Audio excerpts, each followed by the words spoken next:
handcrafted butcher block made with pride in Grand Rapids, Michigan. We'll start with some 8/4 stock hickory. We'll need 6-foot long boards, 1 3/4 inch net size. First, we're going to rip those 12-foot boards in half to make them a little easier to work with on the rip saw. Now I want to run a straight line on the saw so that I have a straight edge to rip to the width I want to rip to. We kind of free throw that board through the saw, lining it up with the laser beam. Now you'll see I'm going to turn it on the edge there to show you. What we're going to do is edge glue this wood. This is 8/4 stock wood we bought. That's the thickness. We're going to glue it to that thickness. What I'm doing now is calculating the width that I want to rip it at.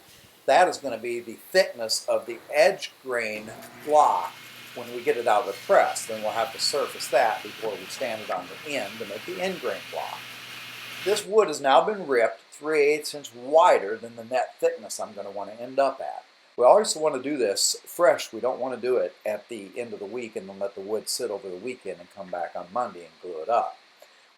Now what we have to do is surface that wood top and bottom so we have nice, fresh, clean wood for our glue joints. After that surface there's still a little bit of wood left behind, so we need to clean it up one more time until we have it nice and clean as shown here in this picture. We've come over to our RF press at this point, and we're getting ready to glue on this glue, and we've done that by hand rather than using the roller because we're just running one little block here. Here I am pressing up the block. I'm making the first step, which is the edge grain block.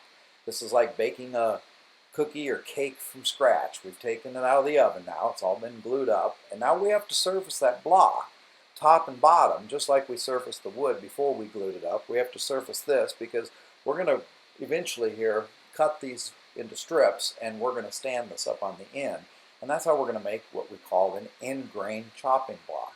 This top is still a little uneven. We're still making some sawdust for the livestock. That all goes to local farmers, just like the scraps from the rip. They get burnt in wood burners. We don't waste anything on McClure tables. Now in this process of the handcrafting, we're cross-cutting that block into the 5-inch strips, so actually about 5 1/4 inches, because we're going to stand them up and we're going to glue them together. And then we're going to have to surface that when we're done, top and bottom, to get a nice top that's even.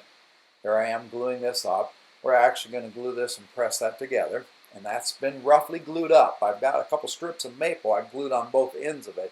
That's just because when it goes through this big machine here, it's got some knives that are like a planer, and then it's got a couple sanding belts that sands the top. After this is what it looks like, nice and clean.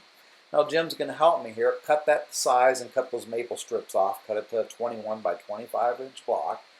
Now we're going to sand it, and we're ready for the final branding. Now watch it come to life with the oil. This is a handcrafted, end grain hickory butcher block made with pride by